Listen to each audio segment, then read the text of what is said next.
Hi everyone, welcome back to my channel, Anna Morphides with Many Hearts Counseling, and welcome to day 12 of healing your anxious attachment style and also creating your most lovable version of yourself, cultivating love for you, from you, healing all your insecurities, your anxiousness, your uncomfortable thoughts that you have about who you are, not only on the inside, that you're not worthy of love or you're defective or not good enough or whatever label you have acquired as a child that caused you to have an anxious attachment style in the first place and a negative self-view, but also our appearances on our outside, because I've been noticing, especially today, that I've been needing some sort of validation about the way that some parts of myself look.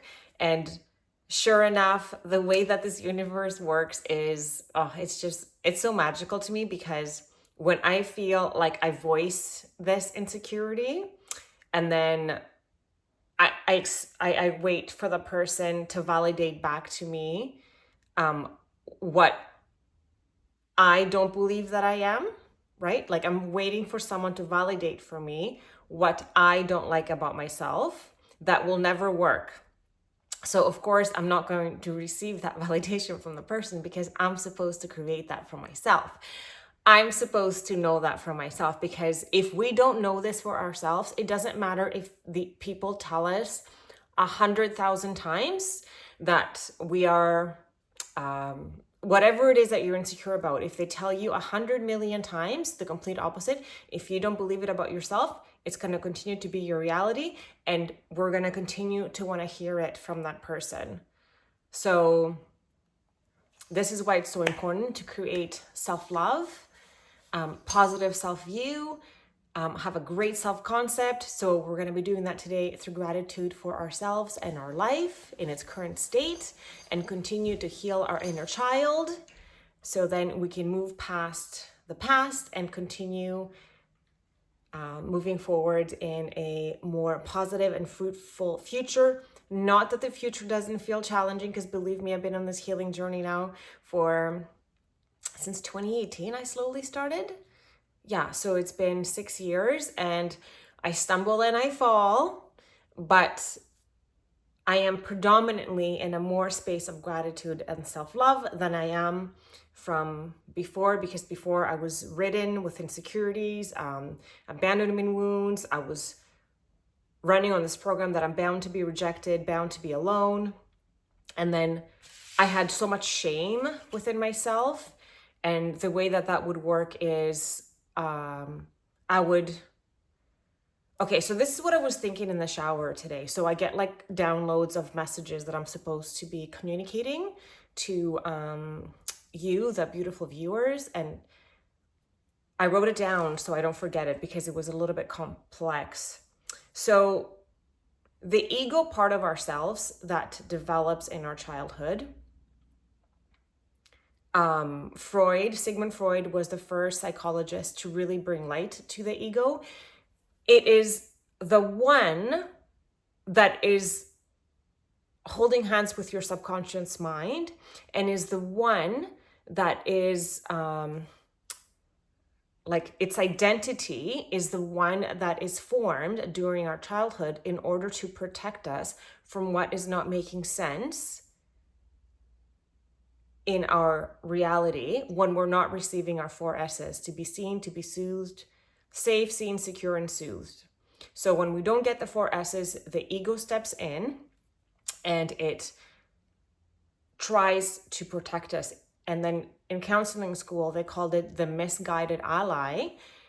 And it wants to protect you, so therefore the word ally, but misguides us to people and or situations that are recapitulating our childhood experiences. So even though those experiences are not good for us, the ego doesn't know the difference, right? The ego is separate from who you are. Like, if you take a deep breath and you just step into your heart, if you breathe with your heart, you feel your soul's essence, right? It's that quietness. It's that quiet, peaceful, non-judgmental, serene place in your heart that is just witnessing your thoughts, witnessing your emotions, witnessing your feelings, witnessing what the ego is saying, right? There's a constant roommate that lives in our mind, like Michael Singer says in his book, The Untethered Soul, that has this incessant chatter. And for me, this chatter today was very much about like the way that I look on the outside. And then, of course, sure enough, not only did I not get the validation that I was seeking from my friend, I also came to film this video and my ring light is not working. And I depend on my ring light to not highlight my imperfections, or so to call them, right? Because the ring light makes you look more like it hides, like natural light doesn't hide anything. And not that yeah, anyway, so magically it's not working today. So of course I'm forced to be here in my super raw and natural form, and just know, like I'm being forced to be with it and know that I'm the only one that can do that for myself. So it's not like we're fishing for compliments. It's more like it's like really like we're so thirsty for this validation, because I've heard the complete opposite. Not only in my childhood from my mom, she called me all these terrible names, but my main connection after that for almost 20 years was the same thing. So 20 years until, well, I left the home when I was 17, and then another that amount in my predominant connection. Like, of course, I'm myself are so thirsty of like hearing other things, but we're doing this for ourselves now through this work that we're doing, gratitude and self-love. So if you're on the same boat as me, don't give up. We're gonna just continue to do this for ourselves. And spirit, God, creator, source, energy, whatever you want to call that greater power that keeps the law of gravity at check, right? Like 9.81 meters per square second at all times. Nothing is ever floating. Seasons are coming and going, flowers are blooming, like that greater power that runs this show. Trust it. Trust the process. It knows what it's doing. Go with the flow, and there's no other better way to go with the flow of life than to be in a state of gratitude. When we are in guilt and shame, like how I was before, that is equal to suffering. My vibration is suffering, and I bring in experiences that will make me suffer. So of course, through recapitulation, I would continuously bring in experiences that were equal to the shame that I cultivated as a child through me being hit, criticized, sexually abused, all these things where I was trying to make sense of what was happening to me, and kids internalize that as if it's their fault. Of course, I had built so much shame, and I didn't realize that I needed to release it because I was holding on to it. And that's why that book, The Body Keeps a Score, is so popular, because it really highlights the fact that like if we don't release all these stored emotions, they're either going to show up as DCs in our body, or we're going to keep bringing in experiences through that concept of recapitulation, because that is our dominant vibration. So it just brings in situations so you can see where you are, so you can release it. It's not trying to hurt you, but until you get this, you're just going to keep running into the same situation. So of course, I will continue to run into situations that would bring up that shame in me. And I had so much that lived in my body. So it wasn't until this past November that I went to an event. And then within that week, there were a couple of things that brought out so much shame out of me. And then sure enough, at this event that I was at, not only did I meet the right people to bring out the shame out of me, I also met the right person to release that shame out of me, because sure enough, that same day I had signed up to do a workshop with her, and she does breath work, and I've never done breath work before, but it is through breath work that we can release any stored emotions. I'm going to put her information in the link below. She was amazing. So nothing is ever a coincidence, and this was very synchronous, because God, spirit, greater power knew that I couldn't be who I wanted to become if I still held on to that shame. And every time that something happened, that shame would come back and light up like a fire because it was like so present from within me.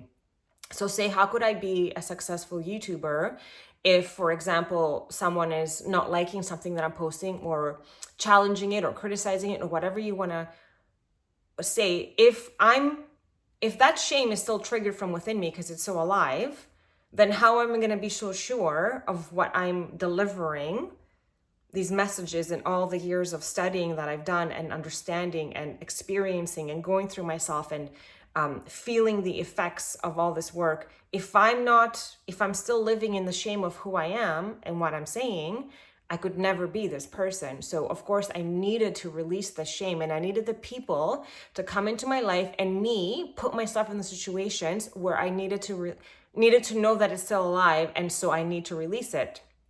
So I did. So then I can stop recapitulating the same experience over and over. And I wrote this down because through recapitulation, we feed the ego, that misguided ally, because it loves the familiarity of the past, even though it's bad for us. And that's why people continue to find themselves in abusive relationships or the same relationships over and over, because it doesn't know anything else. The ego, right? Its predominant vibration needs to be fed. It's equal, it's not like we're addicts, but like when we're in that anxious attachment style and we're firing off signals and neurotransmitters that are not the good ones that we need, like epinephrine or dopamine, we release other chemicals, and those chemicals, it's like our cells depend on receiving them because they've received them for so long. They don't know unfamiliar things. They don't trust what feels different, even though it's good for us. So that's why it's important to continue to do the work for 21 minimum to 60 days of rewiring our program and giving ourselves different neurotransmitters, not the ones that are aligned with cortisol, like with the stress and the anxiety. We want the good stuff.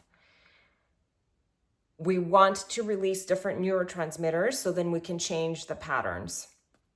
And I think that I feel like I addressed everything that had come to my mind today to share with you, because it's important to know why we are the way that we are and not to judge it, and why it's so important to do this work. So without further ado, we're going to go right into day 12 of gratitude, because we already talked about how important gratitude is.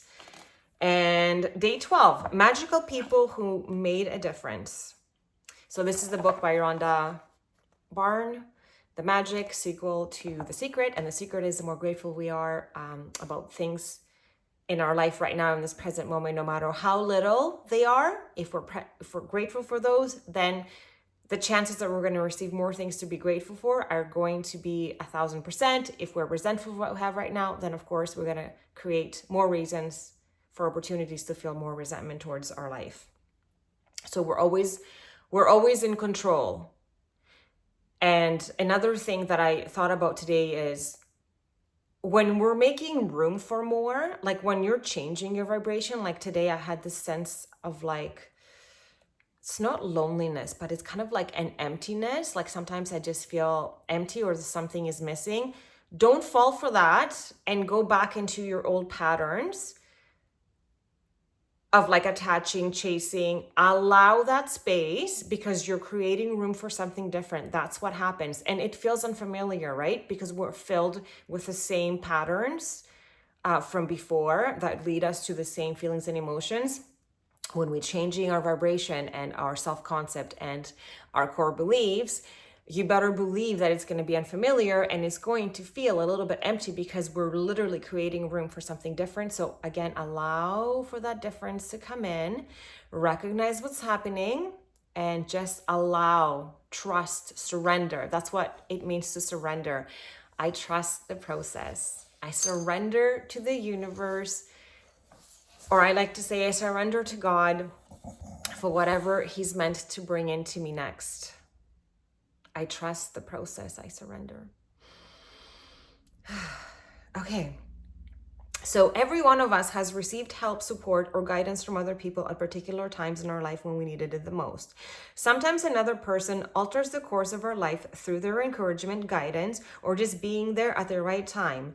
And then life goes on, and we tend to forget those times when one person touched us or changed our life. Sometimes we don't even realize the impact a person had until well into the future, when we look back onto our life and realize that a particular person was pivotal in magical changing the direction of your life for the better. And I've had so many people through this past 8 years that have helped me to change my perspective and heal my inner child. So thank you, thank you, thank you. I am so grateful for you. So today we're going to think about the magical people who have impacted our life. We're going to find a quiet place alone sometime during the day. We're going to sit down and think of 3 extraordinary people who have made a difference in our life. Once you have your 3 people, work with one person at a time and talk out loud to each person as though they were present, telling him or her the reasons why you're grateful to them and how they affected the course of your life.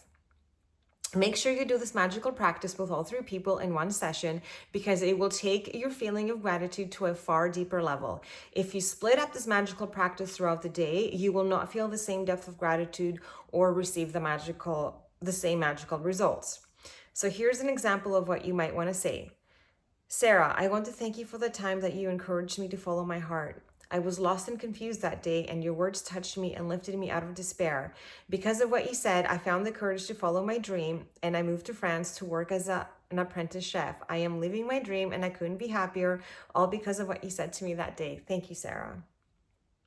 It's very important that we say the reasons why we're grateful, and we can't say too much. We can never say too many things to be grateful for, but there is such a thing as too much things to be complaining about, because remember, predominantly what we are thinking and feeling about us and the world is what's going to come in more of.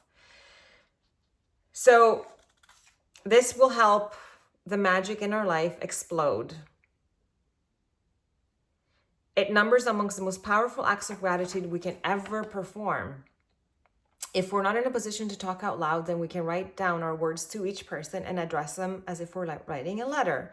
When you have completed this practice, you will feel a huge difference in the way that you feel. The evidence of gratitude's power is always the first and foremost. It makes you happy. The secondary evidence of gratitude's power is that you attract wonderful things. And as if all of that wasn't enough, the happiness you feel after practicing gratitude also attracts more wonderful things, which will make you even more happier. That's the magic of life, and that's the magical power of gratitude. So as always, magic practice for day 12. We're going to write out our blessings, 10 blessings at least. I encourage you, 5 of those blessings that you're going to say that you're grateful for, you're going to say it about yourself, because I really want you to cultivate that self-love, and I want you to gloat about yourself. I want you to celebrate yourself. I want you to toot your horn about yourself. I want you to look at yourself in the mirror when we do that mirror work after with the book of Louise Hay, and really celebrate who you are and love yourself and show up for you, because you deserve it and you are worthy, and it all just starts with us. And I'm sorry that we didn't receive it as a child, but I do believe that we chose this life path, so then we can also be conduits for others to do the same. So then we can all just help heal and change each other's internal reality. And as Joe Dispenza says, our personality is our personal reality. So changing our inner reality, increasing the vibe of our personality, will literally change our actual personal reality. So, and then, yes, magic practice, we're going to talk about the 3 people that have really changed our life or have helped us in our life. And sometimes it can also be like I'm so grateful for my challenging relationship that I had with the predominant masculine energy in my life, because if it wasn't for that, I wouldn't realize what took place in my childhood, and I wouldn't be able to be here today. So I also give gratitude for that, because if it wasn't for him, I wouldn't be here, because I wouldn't have felt all those uncomfortable feelings and be forced to look at myself and understand what part of me is bringing in this experience. Yes, he's showing up mean. So what part of me is mean to me? That's this equal give and take, right? So the more I healed myself, the more uh, the more different I was being treated. So I completely changed the course of the treatment from the masculine energy purely by the way that I changed the course of how I treated myself internally and subconsciously. And then before we go to bed, we are going to take our magic rock, and we're going to try to think of the best thing that happened to us today. So then we're forced to not ruminate or stick or like be in a hamster wheel about the bad things that happen in our life, because that's what we tend to do as humans. We're wired to be below the line. So then we get to go to bed in a state of gratitude, and we wake up in a state of gratitude. And then, of course, because we do the gratitude in the morning, it just continues this beautiful cycle of like really helping yourself a step ahead in life. So now we're going to move on to day 12 of mirror work with Louise Hay, where we're cultivating self-love, changing our self-concept, and creating safety within our soul. So then we don't rely on safety from other people. We have it from within. So then people can just reflect that safety that we have learned now to cultivate. And day 12, we're going to be overcoming our fear. And I've had so many fears: fear of abandonment, fear of rejection, fear all the time, ridden with fear. Because I understand, like, I've gone through so many experiences in my childhood where fear was so present, right? Fear of being hit, fear, because actually that sexual abuse too, that lasted for a while, like fear of like when that was going to happen or when I was going to be punished. Like there was so much fear. So today we're going to look at the mirror, and it's so nice that I can talk about these things now. And like, I know sometimes like I cry about them, but like sometimes I can just talk about it like this, like it's factual, it's something that happened and I have the power to heal it. And so it is. So we're going to look at the mirror, and we're going to take a deep breath and blow a kiss to that beautiful person who is looking back at you. Okay, that felt a little weird. We're going to thank our mirror. Thank you so much for helping us release the past and reflect more positive thoughts our way. Life loves us, and so do we. So look at yourself in the mirror and say, I love you. You are perfect exactly as you are. Whatever you want to hear from other people, I am ready and willing, and I'm here to say it and give it to you, because you can always count on me. We can't control how other people treat us, but we can control how we treat us and set the tone and standard for others on how to be treated. Today, your mirror work is on an emotion that can block you from loving yourself, forgiving others, and having the happy life we deserve. This emotion is called fear. Fear is rampant on the planet today in the form of war, murder, greed, and mistrust. Fear is a lack of trust in yourself. When you can overcome your fear, you will begin to trust life. You will begin to trust that life is taking care of you. How much power do you give to your fears? Like, I gave my power away to yes, it took all of my power. It dictated my life. When a fearful thought comes up, it is really just trying to protect you. When you become physically frightened, adrenaline pumps through your body to protect you from danger, and the same thing happens with the fear you manufacture in your mind. I suggest that when you do your mirror work, you talk to your fear, and you can say, I know you want to protect me. I appreciate that you want to help me, and I thank you. It sounds a lot like the misguided ally. I acknowledge the fearful thought for wanting to take care of me, but we're not going to listen to it anymore. By observing our fears and addressing them during our mirror work, we will begin to recognize that we are not our fears. Our fears were developed, but we are not our fears. She urges us to think of our fears as the way we view images on a movie screen. What you see on the screen is not really there. The moving pictures are just frames that go by in a flash. Our fears will come and go just as rapidly unless we hold on to them. So fear is only a limitation of our mind. We fear getting sick or becoming jobless or losing a loved one or having a partner leave us. That fear becomes a defense mechanism. It would be so much more powerful, however, to do our mirror work so that we can stop recreating fearful situations in our mind. And that is really big for anxious attached adults. Like, if you cultivated an anxious attachment style like me when you were a child, fear is going to ride you, because that defense mechanism of someone leaving us because it triggers our abandonment wound, or like, I'm not worthy. Like, it's trying to protect us from feeling that unworthiness that we have cultivated, but we have to feel it to heal it. That's why we have to allow it and kick the fear in the butt and give ourselves the love that we need.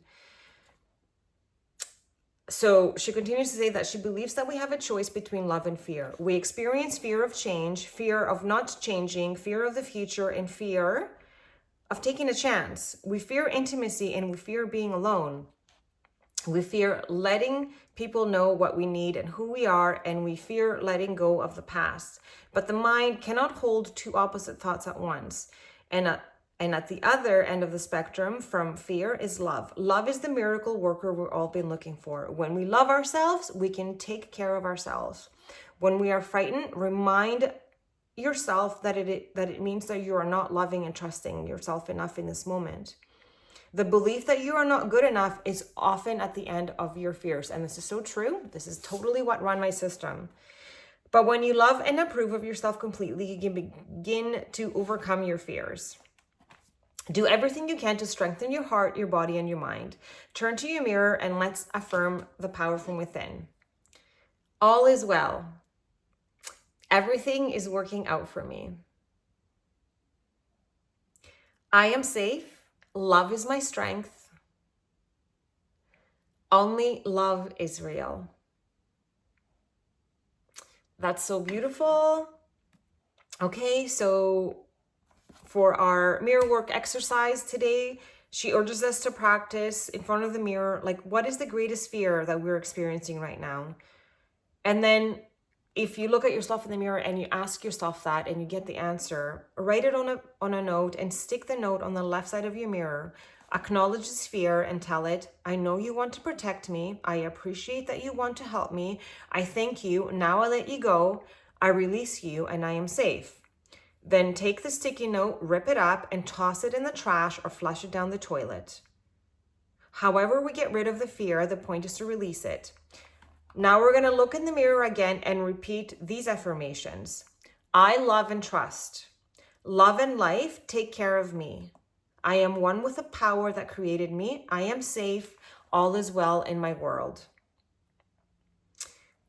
Now we're going to look in the mirror and observe our breath, because we often do hold our breath when we are frightened. That's why, like, deep breath work is the best way to reset your nervous system and calm you down.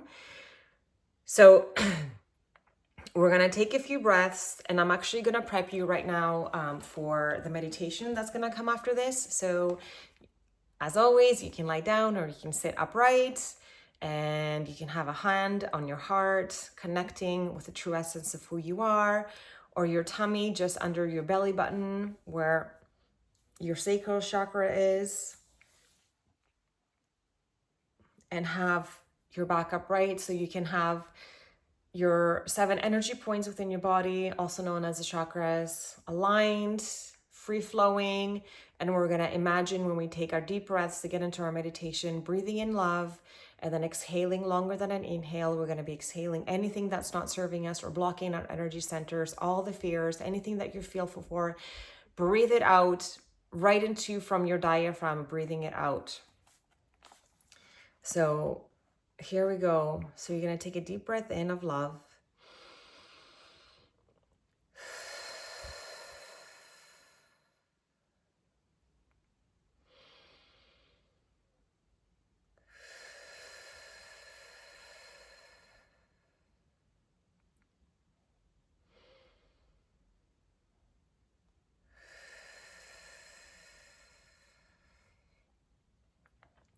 And I was literally just picturing myself breathing out all my insecurities that I have about my external self, because they're not serving me. Now, as you are continuing to breathe normally, I want you to repeat, I love you. And then say your name. I love you. I really, really love you. I trust life. Life gives me everything I need. There is nothing to fear. I am safe. All is well. You're going to think of today and every day as a time of learning, a new beginning. It is an opportunity to change and grow and open up your consciousness to a new level of thinking. And when a fearful thought comes up, just remember it's trying to protect you, and tell the fear, I appreciate that you want to help me, but I don't give you power anymore. And then we thank the fear. We're going to envision a world where everyone has dignity, where everyone, no matter what race or nationality, feels empowered and secure. All the children everywhere are being treasured and valued, and all child abuse is disappearing. We see schools using their precious time to teach children important things like how to love themselves, how to have relationships, how to be parents, how to handle money, and be securely financially. Then we see all the sick people made well again, disease becoming a thing of the past, and doctors learn to keep people healthy and vital. See pain and suffering disappear and hospitals being turned into apartment buildings. Envision all the homeless taken care of and jobs available for everyone. See prisons building self-worth and self-esteem in guards and prisoners alike. See churches removing sin and guilt from their teachings and supporting their members in expressing their divine magnificence and finding their highest good. See governments really caring about all the people with justice and mercy available to all. See honesty and fairness returning to all businesses as greed becomes unknown. See men and women empowering one another to live in dignity as all acts of violence are eliminated. See pure water and nourishing food and clean air being the norm for us all. Now let's walk outside and feel the clean rain. And as it stops, clouds fade away and we see a beautiful rainbow as the sun comes out. Notice the clear air. Smell its freshness. See sparkling water in streams and lakes. All over the world, see everyone enjoying peace and plenty with harmony among all the people. As we lay down our arms and open up our hearts, judgment and criticism and prejudice become a thing of the past and they're fading away. We're all becoming one, and we see the planet, our Mother Earth, healed and whole. Think about other positive things that you would like to see happen on this planet and within yourself. As you continue to hold these ideas in your mind and envision them, you are helping create this new, safe, and loving world within yourself and with others. And so it is. I hope that felt really good for you.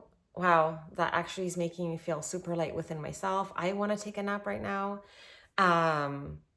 So if you feel called to continue to lying down and envision beautiful things that you want to experience within yourself and the world, continue to do so. If you want to come back, you can come back slowly. I'm so grateful for you. Thank you so much for everything. Comments, likes, subscribers, donations to the channel, like everything and anything. I'm so grateful. You have no idea how much this means to me. But I know in order for me to get this validation from the external world, I had to do all this work on my own to validate who I am. I know this, I've lived it. There's no way I would be able to be on the other side if I didn't do this for myself and really have done the work for the past few years. So I thank you for taking on this journey with me, and I'll see you tomorrow for day 13. I love you. Have a super rest of your day.